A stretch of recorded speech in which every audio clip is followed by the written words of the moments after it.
Hello, I'm Rob Marshall of Warren Business Consulting, a specialist learning and development company that helps professionals develop their careers in oil and gas. In an earlier video, I explained that there were three broad categories of risk facing upstream oil and gas projects: geological, contractual, and political. Today, I want to talk about political risk, or also called country risk. Oil and gas companies are not like producers of running shoes that can locate their activities in most countries of the world. They have to go where hydrocarbons can be found, and this takes them to some of the riskiest locations on the planet. Companies are not obliged to work in Libya or Venezuela or Iraq. However, countries like these may have resources that are cheap, abundant, maybe high quality. I said in another video that companies earn profits because they take risks. Deciding whether to invest in a high-profit venture in a hostile political environment is one of the most challenging decisions a company can make. As with contractual risks, a checklist is a good starting point for assessing country risk. The most important risks can be grouped into three categories. Firstly, politics and government.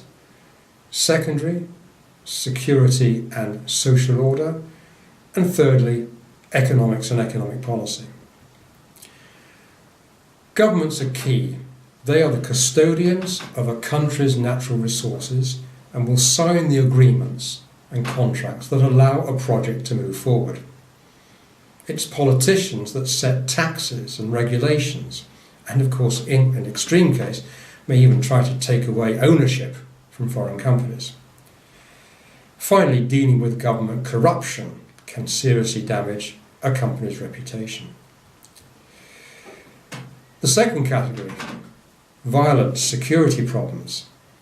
These are also determined by government actions, including the most extreme form of political risk, war. Government authority and that capacity will also affect the level of risk to business activity from other sources, such as natural disasters or criminal activity. Thirdly, economic problems that can affect company activities while they may have an external cause, will often be affected by the actions that government take. For example, if remittance of profits and dividends is blocked following a financial crisis. When assessing country risk, management must be aware that risk is rarely zero, even in locations generally considered to be very safe. In fact, advanced countries like the UK and Australia have caused companies nasty surprises on the tax front.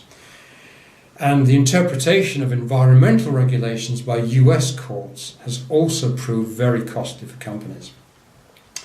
By contrast, countries with a history of civil war and political turbulence like Angola can create relatively stable conditions for companies investing in the oil sector due to its importance for the economic development of the country. Managers can draw on a number of external sources that provide assessments of political risk. Public bodies like the World Bank and private research bodies and consultancies.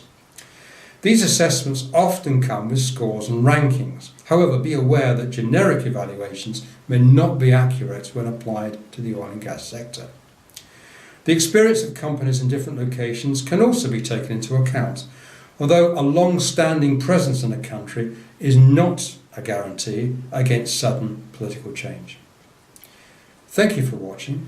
For further information about our learning and development programs, please go to our website www.warrenbusinessconsulting.com.